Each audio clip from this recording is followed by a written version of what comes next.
Well, welcome everybody. I'm really excited and kind of jiving with the song that I always use before I teach, but I couldn't be more excited about this special session that we have with Seth, and just going to give people a chance to just scroll in and before we get started on this time. Amazing.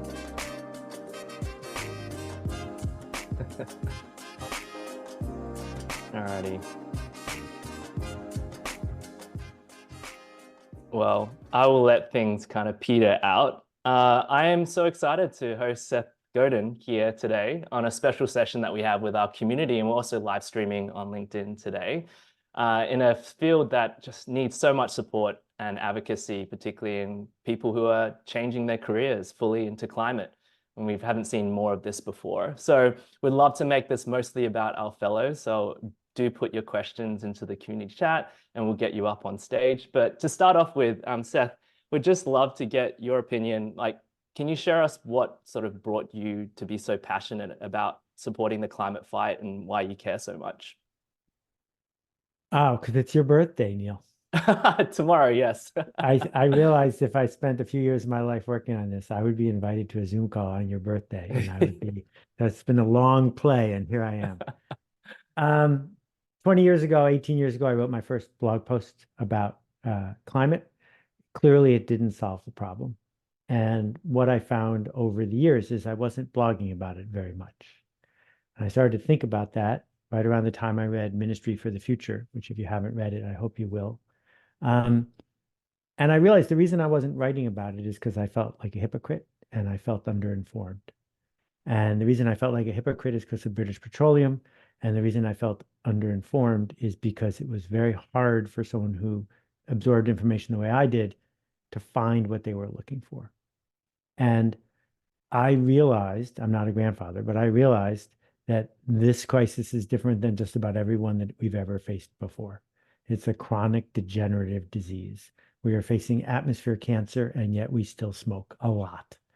And I couldn't think of a more important thing for me at this stage in my career to be able to contribute to. It's not the endless emergency of poverty.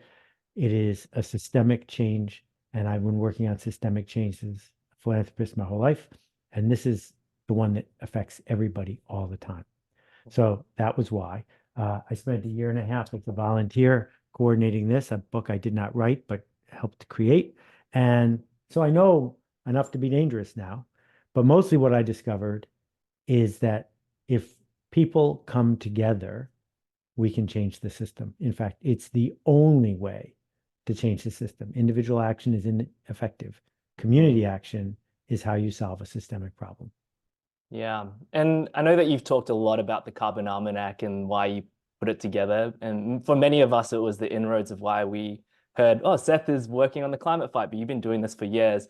I'm curious about, since the Carbon Almanac was written, like, where do you see that whole movement going? Like, what is the so what now as of today that you would hope for? Yeah. So one of the things that the 1900 of us discovered, 300, most of the core active group discovered, is that we found solace because we were doing something together. And one of the things I've been predicting for a few years, and it is happening every single day, is it's very hard to sell people on behavior change that does not lead to the promised action. So if someone has lung cancer and they stop smoking, they still have lung cancer. It's very hard for them to understand why they should stop smoking.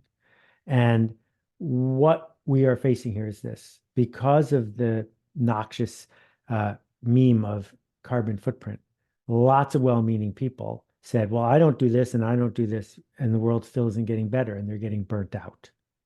And that was a trap. It's a trap that was created by banks and oil companies to get us to be burnt out. And the answer is not shaming other people, and the answer is not you cutting back a little bit more or having a little compost pile. The answer is putting that effort into community action and discovering that you get joy simply out of the fact that the community is responding, because you can make that happen. And if we make that happen and make that happen and make that happen, then the climate will respond. So what am I seeing? I'm seeing new people coming into the movement every day and going through the predictable steps of saying, well, I'm doing this right. Why aren't you? And then burning out. But I'm also seeing people understanding the power of community action. And that is why I'm drawn by the work you're doing, because that in its essence is why it's going to matter. Yeah. And talking about community and tribes, you literally are talking to either young to mid to senior professionals here who have either transitioned or are trying to transition their career into climate. And just to frame this up, because I like to dive deep into the tribe's pain points, as you would as well, two things that I wanted to mention. One is that according to LinkedIn, there have been 2 times the number of job postings out there requiring a green skill, but only half the talent available. The only problem is to get the skills that firms want, you already need to be in the field or have some social proof and a master's program that you might even have the skills to do. So it's created a lot of barriers for those transitioning into climate. So it's no surprise that the biggest pain point people are having here as a young to mid to senior professionals, how the heck do I transition into this career? So I'm curious if you could share your advice on, people trying to make a transition into the climate career. What are the most common mistakes or things that you would take into account? Every one of us has been to a lousy doctor, right? You just know that they're a lousy doctor. You might not know about organic chemistry or microsurgery, but you know half the doctors are below average. Are those doctors unskilled? I don't think that's their problem. And I think the challenge we have here isn't necessarily a skill gap, though that is important. You and I were talking with Denise about the fact that there are some people in this field who don't even know that cows are a problem. I mean, we've got to get a basic level of understanding of what's actually happening. And your team are doing such a good job of training people on that. And that's not the hard part. The hard part is leadership, not management, leadership. No one is going to give you the authority to tell other people what to do throughout the entire organization where you can command all the changes you want. That is not going to happen. Even the CEO, she doesn't have that authority. What you will get is the chance to lead, and leading is a choice, and leading is a skill. Now, many of us appropriately want to feel like we have skill before we lead. And I'm glad that most of the people who are doing leadership in our world have a level of skill. There are some well-known politicians who don't, but in general, people who are leading have skill. All of you have enough skill. The question is, can you learn to lead better? Can you choose to lead? And leading has never been taught to people, not in kindergarten, not in 5th grade, not in the Boy Scouts, not in college. We are taught to comply. They ask, will this be on the test, to make sure we have the checklist. Leading is the voluntary act of entering the liminal space between here and there, doing things that might not work, and encouraging people to follow you. And many of the jobs that are posted don't actually want leaders. They just want people that they can hang a flag on and say, look, we're doing something, and they don't want you to do anything. But some of these jobs are actual leadership jobs. And the only way to learn to lead is to lead, just like the only way to learn to podcast is to have a podcast. Yeah, I'm really glad that we talked about that, because the big problem that we have when people graduate and they got all the skills, they're like, Neil, I've invested so much into school, into learning, I'm still not getting the job, or I'm still not getting the role. And I feel like, it's not that you don't have the education and skills. It's these, and I know that you don't like to call them soft skills, but skills that are around that leadership and other areas that really make the big difference. I'm curious if you have any additional thoughts there. Well, because they've been minimized, because misogynists want to say, well, that's not for real men, because they are hard to measure, we rely on false proxies instead. That somebody with a master's from Harvard gets picked instead of you. That's a false proxy for whether or not they're going to be good at their job. There's no data whatsoever that they're going to be better at their job than you. Yeah. And so we have to create the conditions for people to see what you do all the time. And the magic of the world we live in is, if you're on LinkedIn, you have all the tools you need to organize 20 people, 40 people.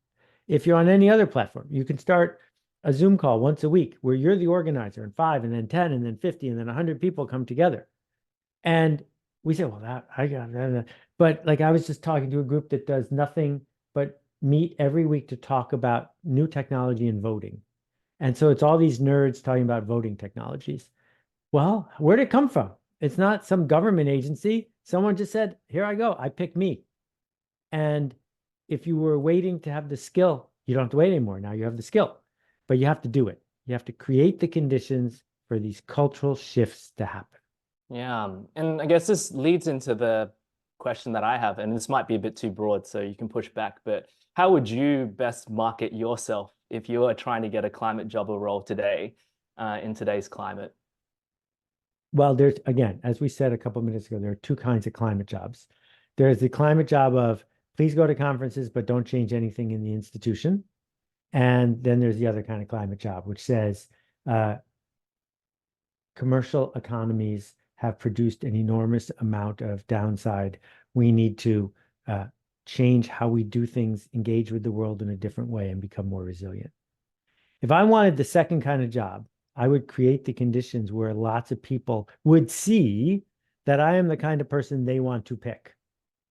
And that means that the circle around me is amplified, that Neil is way more likely to get a phone call to do consulting because he does this than if he hadn't done this, because people notice you and see that you're at the center of something. And so I wish I could tell you a magic way to get past the AI barrier and get your resume to get picked and get interviewed and overcome misogyny and caste systems and racism and get picked. But I don't know how to do that. What I do know how to do is for you to make a commotion, a positive ruckus, so that you are the creator of energy and light, and that will bring opportunities to you. Yeah, amazing. And I guess going on to the second pain point that our community has, which is getting skills for your current role, just wanted to do some extra framing. And I think one of my controversial terms is that in our field, everyone keeps the secret sauce to themselves. Like sustainability consultancies don't share, here's actually how you do the work. And then organizations don't want to be open about it. The whole point of our academy is to put a middle finger up into the industry and say, this should not be secret sauce. We cannot spend the next 6 years talking about how measurement is done. We need to actually move past this. And just to give you two statistics, one, more than 2/3 of sustainability executives are actually internally hired, and less than half of them have sustainability backgrounds. This is like the new age of CSR to sustainability. And academia is broken, right? Less than 10% of what I learned in my Yale degree actually gave me the skills to do my job. And many people can't afford to or get access to these degrees, right? We're talking micro-credentials, even old MBA. So, and at the same time, our field is really rapidly evolving. Like new policies are coming. So one example I like to use is that GHD accounting is as mature as financial accounting was in the 1930s. You imagine how much creative accounting we have. So we're trying to hit a moving target. Yep. So, I mean, I'd love to get your opinions on like, how do you sort of navigate, this continuous learning and upskilling that, you need to be in this climate field that's already tough enough? All right, well, so you started with an idea about secrets. In the 1990s, I invented email marketing. And instead of starting MailChimp or any of those other companies, I just wrote it all down in a book. And anyone who had $20 could learn everything I had. And now it's a $100 billion industry and I own zero of it. That's okay. If my goal was to create more email marketing, the best thing I could have done was write that book. And the nonprofits I work with, I try to help them understand they are actually experimenters and they must publish their work. That if we knew how to solve this problem, we would have solved it already.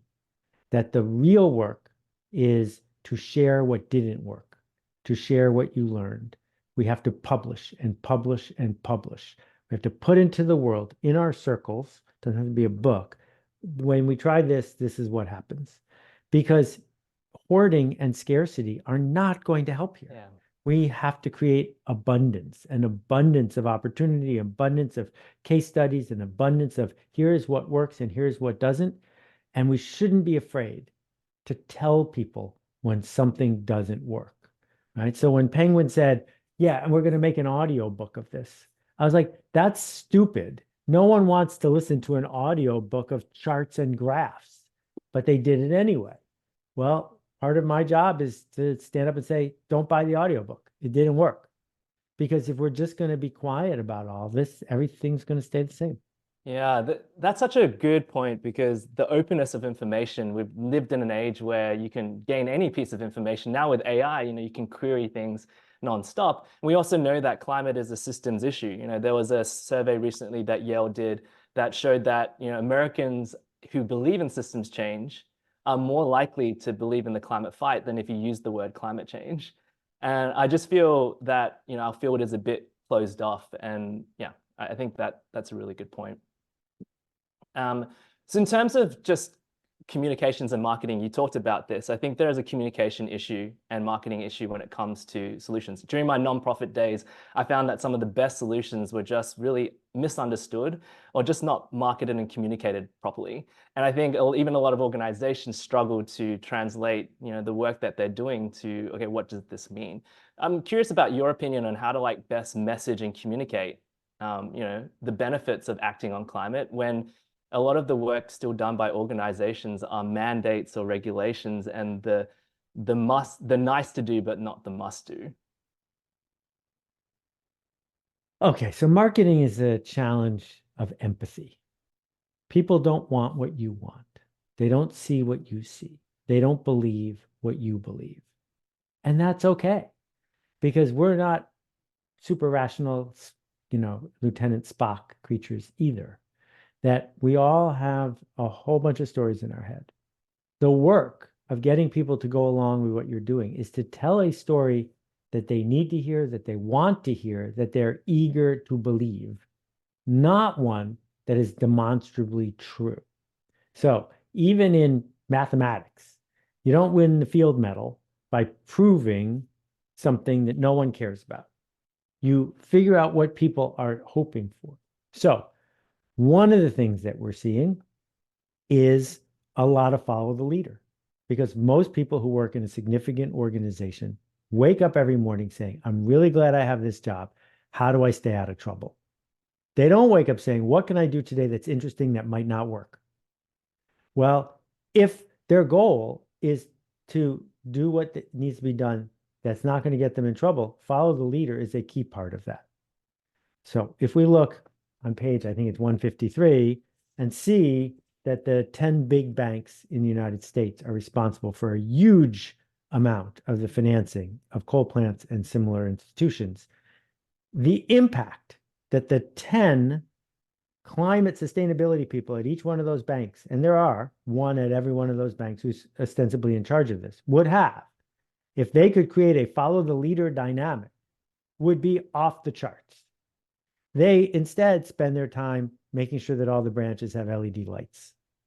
And what they could do is meet with the other 9, start a cabal of the 10 of them, and create the conditions so that when they go to their bosses and say, all 10 CEOs are going to together announce that they're going to do X, do we want to be the one that's left out?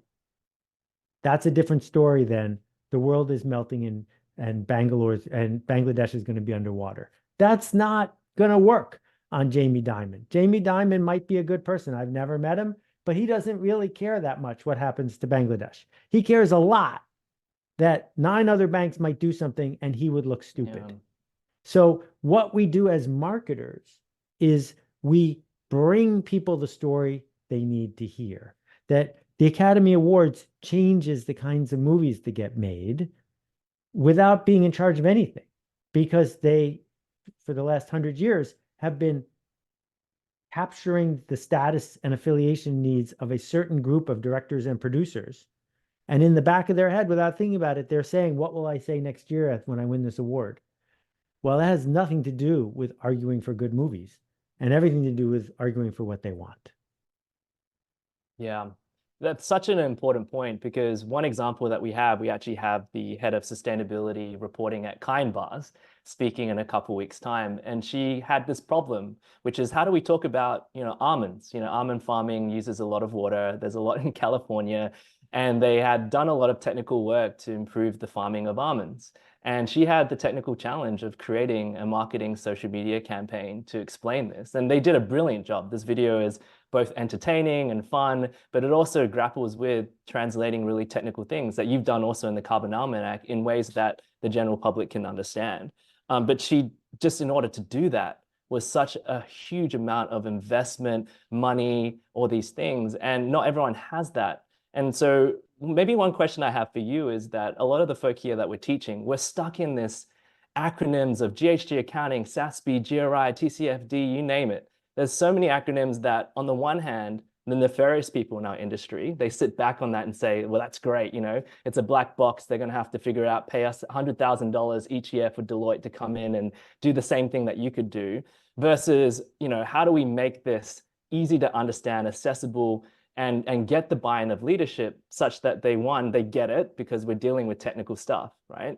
But that we can actually make the work happen. So I'm curious if you have any sort of advice for these professionals who are trying to get organizations to work, but are dealing with, you know, all these complexities and challenges of what we have inherited to try to Yeah, make well, so change are you doing your job or you're doing the work?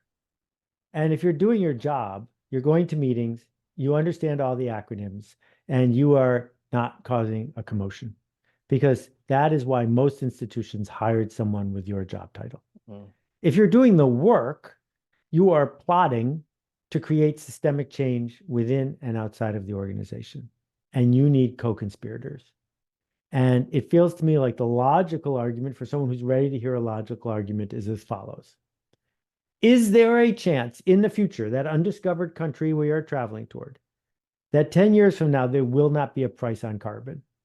The answer is there is no chance that that will not happen. There will be a price on carbon in 10 years. Okay. Will we be ready for that? Right? At Kind, I would say to the guys at M&M Mars, is there any chance that water is going to be cheaper and more available in California in 5 years? The answer is no. Okay. So you have a fiduciary duty to do something about that, or else your name is on this memo saying we don't care about the price of water in California in 4 years. There are no acronyms in this sentence. Yeah. It's just you've faced problems before. That's why you ship your stuff in tamper-proof packaging, because you don't want some kid to get sick and then you get blamed for it. Tamper-proof packaging is really expensive, but not on your watch. You put it in there because you don't want to be on the hook. So what's being really clear here is simple. Will we be ready when water is more expensive and when carbon is priced fairly? Yes or no? Because it's happening. If you want to argue it's not happening, I can go now, but you know it's happening. So therefore, let's figure out how do we, if we're a follower company, follow the people who are doing this. If we're a leader company, like it sounds like Kind is, how do we make it so it's almost impossible for our competition to keep up? Because we are a company that seeks to be a monopoly. We invest money to make it hard for our competition. That's what we're doing here. Yeah. Either way, you made the story into something that isn't simply, this is confusing and I'm here to make it more confusing. Yeah. Actually, it comes up to me as an example. We actually had Vincent Stanley, the co-founder and head of philosophy for Patagonia, speak in an earlier cohort. And he says, you know, we're not a clothing company. We are like an advocacy company. We actually ask people not to get our clothing because the whole point of like, let my people surf was his whole concept. And he was able to show that business models can work when you have a targeted message. I'm curious if you have like any good examples and thoughts of organizations that are actually leading, as you sort of said, not just stuck in the reporting and compliance world, but, you know, lead with a particular message or approach that, you know, we should aspire to. So if I was trying to think of things off the top of my head, they would almost all be carbon footprint charades. Because if a company slightly carbon reduces their packaging and it comes in one thing instead of another, I'm not opposed to that. But that's not going to lead to a system change unless it becomes something that everybody in the industry pushes even further in a given direction, right? And so we're not seeing nearly enough of that because we're going through one of the early stages of grief in which companies are saying, yeah, we're still going to make yoga mats, but we're going to make our yoga mats in slightly thinner plastic packaging, right? And they think they're in the yoga mat business. They're not in the yoga mat business, same way Patagonia isn't in the clothing business. And so The systemic change is going to happen. Well, I'll give you an example because I know we're going to questions soon. Think about how much the clothing business has changed in the last 15 years. That fast fashion is this enormous force. And fast fashion didn't happen as a force because one person called a meeting and said, please, please, please, we need to go faster. It happened because Zara started wiping out the Gap because they figured out that changing their styles every 2 weeks instead of every 3 months would make their sales go up. And because of the invisible hand of commerce, everyone had to keep up with them. That led to a systems change, a negative one, but a systems change. We need that same sort of directional systems change to happen in these spaces, all of them. And so it will happen when organizations do things like say, you should only put your money in a bank that refuses to fund coal. And anyone who's got their money in a bank that's funding coal should feel terrible. And those people will switch their money. And then that bank will get more market share, which will make the other banks race to keep up with them. And so suddenly a systems change has occurred. That's the kind of stuff I'm talking about. Yeah, amazing. And we're actually seeing a new systems change in the fashion sector where Patagonia's got a new life and everyone has a resale market now and a repair shop because they're actually realizing that you can get more money from the secondhand store. But these kind of infrastructure have come up. So I'm actually really bullish on these solutions. And part of the problem is if you think about H&M and Zara in the fast fashion field, a lot of what we have in net zero standards, just for your information, allow people to do business as usual, just a tiny bit better. It's not systemic change. It's just reporting on what we're doing. We actually had this argument with IKEA that, are they solving for fast furniture? No, they're not. They're just using more clean energy to cut down trees. Yeah. So I think this is really important. I think before we go into questions, it sounds like everyone's just really absorbing. Another example that we recently had, we actually have the head of sustainability from Meta on reporting coming and speaking soon. And the one thing that she said, which is really key on all CSOs or sustainability leaders, is she just spent the last month having to review the new EU and US standards that have come out to mandate new reporting. And her complaint was that everything's changing every 2 to 3 months. Our field it's like hitting a moving target. And I think I couldn't think of anyone better than yourself, who's just a master of curiosity and learning and, just being able to read and understand things. I would love your advice to hear the community on how to approach learning whilst also trying to solve a really complex challenge as climate. We know things are changing, so we almost need to be dynamic. It's not like a field that's fully established.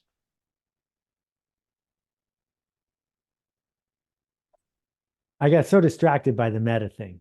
Yeah. So can I rant about the Meta thing? Of course, go ahead.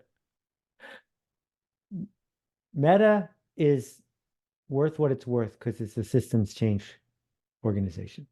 They have changed the culture of the world. They have elected world leaders. They have created all sorts of interactions in our culture that have changed so many things. They would like you to believe that the algorithm is the algorithm and they can't touch it, which is nonsense. And they would like you to believe that they're just doing their job, which is also nonsense.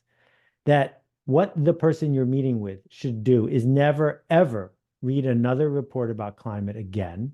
And she should spend all of her time with Mark and 6 other people changing the algorithm so that people en masse see the truth and systems change occurs in the behavior of people who are burning down our planet. That is what Meta needs to do, not build offshore data centers that are underwater so that they don't, create too much heat or something.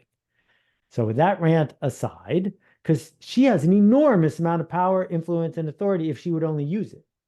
The trap of flying to the latest UN conference and reading all the studies is not going to help you be the general practitioner you are. There are some doctors who should be reading papers about using advanced organic chemistry to deal with certain kinds of obscure brain diseases. I'm in favor of that. But the average general practitioner needs to figure out what to do when a 3-year-old who's scared and has an infection comes into the room and they already know what they need to do to heal that person. They need to get better at that, not get better at brain surgery. And so, yeah, all the facts and stuff are changing, and the statistics. It's a very complicated climate system we're dealing with. Doesn't matter. We already know what we need to know. Yeah. What we need to know is you should never burn another ounce of coal ever again for any reason. What we need to do is kill all the cows. There's no reason to keep any of them around. We know that where the easy spots are, the top 10 things on drawdown. Deal with those, and then let's have some more conferences. So we're hiding from leadership by buying into the nonsense about carbon footprint. It's nonsense. What we have to do is change the system. And if you're not prepared to change the system, don't come to calls like this anymore, because you're just wasting your time. Yeah, amazing. Seth, I appreciate that. And just before we go to question, just the one thing that you caught my eye on was why can't we do this? I know Greta and everyone else has just been saying we need to do this, but it's clear that we're still struggling to make these big decisions. I know that this is an exponential question, but we know it. It's a great question. We can do this. Yeah. We can do this, and we will do this. The question is, will we do it when it's soon and easy, or will we do it when it's later and really hard? But we can do this. The hard thing is, you said, why can't we decide? There's no we deciding. There isn't an office where we could just have a hearing and then it would be done. This is systems change. It is systems change, and we have seen the world change. The year I was born, the Soviet Union had blockaded Berlin, and there was almost a nuclear war over it. And 2 years later was the Cuban Missile Crisis. Systems change. That in 1970 something, Hooker Chemical built the first Superfund site right down the street from me and killed children and led to all sorts of birth defects. They were just doing their job. Can't do that anymore. Systems change. So we can change systems. It turns out Mark Zuckerberg changed systems in his dorm room at Harvard. There are ways to build contagious systems change.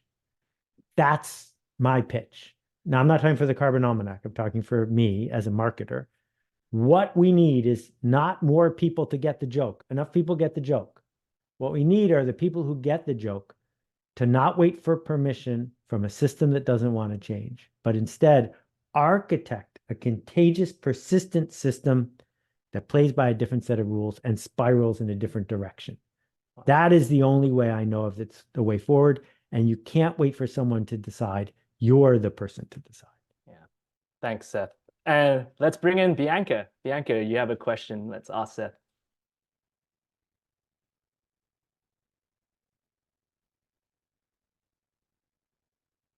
Looks like she just hopped off. Turn your radio down. All right, who else you got? Well, I can ask Bianca's question on her behalf. Okay, that sounds great, because I'm ranting here. I'm on a roll. She said that I find the Carbon Almanac to be such a great resource for education and seems to really make carbon and climate accessible. Whilst working on the book, what have you found to be the most important things to make good climate education and communications?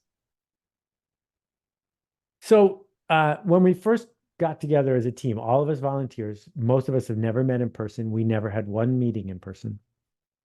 Most people who showed up said, if everyone did what I did, we'd be fine. And then there was the grief that followed when people all realized that wasn't going to make any difference whatsoever. And so we took a deep breath and we went backwards and we said, what are the basic things that people need to understand so that they can see something that they can't see? And so we start with the chart that says, take a deep breath of air and imagine that breath has 10,000 particles in it. Out of those 10,000 particles, 3 of them used to be carbon. Now it's 4. And if 5 of those 10,000 end up being carbon, we're all going to live in a world we don't even recognize. That's how tiny the problem is, how invisible it is. And then we go on to the combination of the drawdown list juxtaposed with here are the things that can be fixed by humans. For example, teaching people that plastics recycling is largely a fraud. And then when you put your bottles in that blue bin, it's going to get incinerated in most parts of the world. When people hear that, they start to shut down.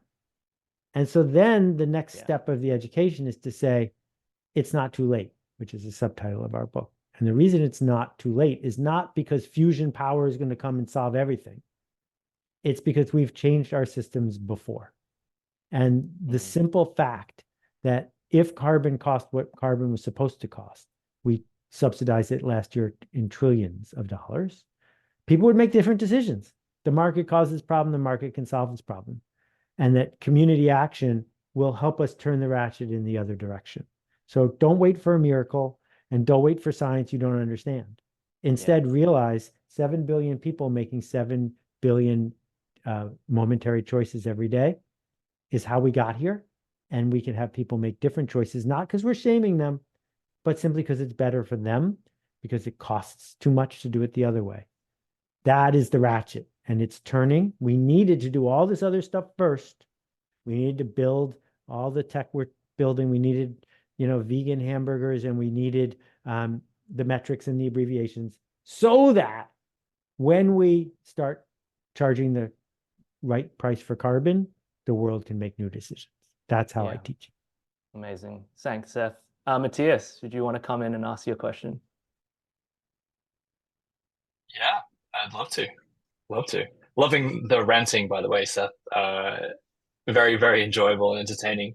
I'd love to talk a little bit about 2030 and 2050 timelines. So from your career in marketing, really seems that you have a sense of how to understand customer sentiment and definitely behavior. One of the most underutilized levers that we see to create change with regards to climate is this shift in consumer preferences. If people are buying based on climate products and services, that's going to drive businesses forward. Where do you see these consumer shifts moving to for these key climate deadlines of 2030 and 2050? Right? And maybe it starts off with what you're talking about in terms of a carbon tax, for example. But would love to get your perspective. Okay, so I'm in favor of carbon dividend, not a carbon tax. We can talk about that. But leaving that part aside, 2030 and 2050 are getting us into trouble because most people in positions of power are sure they will not have that job in 2050. So if they can just stall, they'll be fine. And the analogies throughout all of this that we need to keep coming back to is cigarettes, because it is a medical certainty that if you smoke cigarettes long enough and you don't die from something else, you will die from lung cancer. And saying to people, don't smoke cigarettes, you're going to die from lung cancer, probably in the next 15 years, doesn't really change what they do. What does is two things. One, you feel stupid smoking cigarettes in front of smart people or your friends. And two, the price of cigarettes goes up. We have dramatically decreased the number of people who smoke cigarettes for those two reasons, not because people suddenly realized that cigarettes would kill them. And so consumer choice is based on culture. What are my friends doing? People like us do things like this. What are my choices? It costs how much? Those are the things that drive people to make choices. Interesting aside about the Tesla Model S. In the first couple of years, someone I know used to work there, the data showed that the way people found out about that car was someone would walk across the parking lot and say to a Model S owner, ask them a question. You know what the most common question was? It wasn't, is that an electric car? It was, wow, those doorknobs are really cool. That the door handles of the Tesla are a ridiculous gimmick. I almost broke 3 fingers in them, but they worked because they attracted early adopters and geeks and nerds who weren't in it to save the planet. They were in it because they thought their status would go up if they had a car with cool door handles. So what we're talking about when we're talking about widespread consumer choices is turning a ratchet of what do my peers think? What does this mean? So if you've got a conference and there are plastic bottles out in the conference, we need the organizer of that conference to feel dumb. We need the people who are there to feel uncomfortable. We need it to say, this would be a lot like serving, I don't know, baby seal. We don't do that at conferences like this. That is already beginning to happen. And greenwashing is an inevitable part of that. But if you greenwash things long enough, they actually turn green. So I'm not in favor of fraud or people pretending they're making things better, but I am in favor of us talking about it and talking about it and talking about it, because then the culture begins to change. As for 2030 and 2050, my honest opinion, and you can never say this out loud, and if you quote me, you'll quote me, I think we are just going to keep pushing till the emergency is so bad we're seeding the clouds and having wars over it. And I wish that people would have the foresight, but we're talking about the same people who don't have any money in their 401k, even though they know they're going to retire one. So we're going to wait until we're at the warning track. But thank goodness people like you are on the case, because at least we'll get closer. Awesome. Thanks for that. And Seth, that's so not a Seth. controversial view. We say that each day. We're going to have wars. Natalie, would you like to come and ask your great question? I think it segues really well. Hi, I don't know Hi, if you're Natalie. listening. I don't know if you can hear me. Yeah, we can. Okay, perfect. So inspiring to listen to you and to hear the discussion. Well, my question is, when will marketing for sustainability will surpass greenwashing? You know, in the age of social media and this push for consumerism, and it goes with what you were just saying to Matthias. I mean, when people, they want to buy something because their friends have it, because the price is convenient. So if we look at, you know, the dilemma of fast fashion, this is what's happening. I mean, what is the way forward to stop consumerism? It's mostly marketed on social media, and you want to wear what your friends are wearing, what they're putting on TikTok or on Instagram, or you name it, all these platforms. How are we going to change that? And why haven't we started changing it yet? That's a great question. So, you know, the truth is, we don't know how to live in a world that doesn't have consumerism. Consumerism is baked into everything we do and see everywhere in the world. I've been most places. It's not an American thing. It's what we are. It's the culture that we built. The second thing is we are all hypocrites. I am a hypocrite too. And there is no such thing as sustainably buying stuff. Because when there are 8 billion people and you're buying anything, you're being a little bit of a hypocrite. Other than shooting yourself, there's not a lot you can do that has zero impact going forward. So what we're really seeking to do is keep the enterprise that feeds us all moving, because you're not going to replace a market economy around the world. There is no alternative handy. We're never going to live in a Star Trek universe. And use the profits from that to create the kind of technological stuff that they talk about in Drawdown, to figure out how to make it so that we can be regenerative in agriculture and everything else. But doing active social media marketing of aluminum water bottles, yeah, they're way better than disposable plastic bottles, but you already have a container in your house to drink water out of. So we're going to have that stick around. What's shifting is the dynamic of, you don't see anybody wearing a fur coat anymore. And the reason you don't see anyone wearing a fur coat anymore is the optics of it overwhelmed the luxury impulse of it. And bit by bit, that cycle will continue. Some of it's going to be greenwashing. I see it every day all around me. And, you know, any airline that says they're about to hit net zero, they're just lying. But we're on a Zoom call right now. We didn't meet in person. So we just, you know, eliminated all of those airplane flights. These consumer shifts keep pushing in mostly one direction. I mean, billionaires are living in a different universe, but most people are moving in that direction. But culture change always takes longer than you expect. And to be on the front lines is super frustrating. And to realize you're a hypocrite, and I feel like one, is super frustrating. But, you know, I stopped flying 3 years ago when I started working on the almanac and after I got sick. And I don't think I can single-handedly make fewer conferences happen, but I think I can start creating the foundation where that's more likely to happen. And as the culture change happens, how many people can I keep off an airplane? And then the next person, and then the next person. So that's the the goal, but it's going to have a lot of potholes in it because inevitably it's not going to be perfect. Thanks a lot for that, Natalie. And conscious of time, I just wanted to bring it all the way back. And Seth, recently you shared that you were kind of moving on from the old MBA world. You spent so many years working on that, even before Zoom and cohort-based training was a thing. And I would say that we've actually taken a page from your book to build the Academy in order to give people like a bootcamp style way to just get accessible skill sets today, not pay like the MBA equivalent of what, hundreds of thousands of dollars just to get to the work. So I'm curious if you have any sort of parting advice for the 1.5 Academy and community where like, micro-credentials to communities can be part of the change, just as we close out. Okay, so thank you for being here, Neil. Happy birthday. Thank you for having me. Micro-credentials are real credentials, and they work when the people you're selling your services to appreciate them.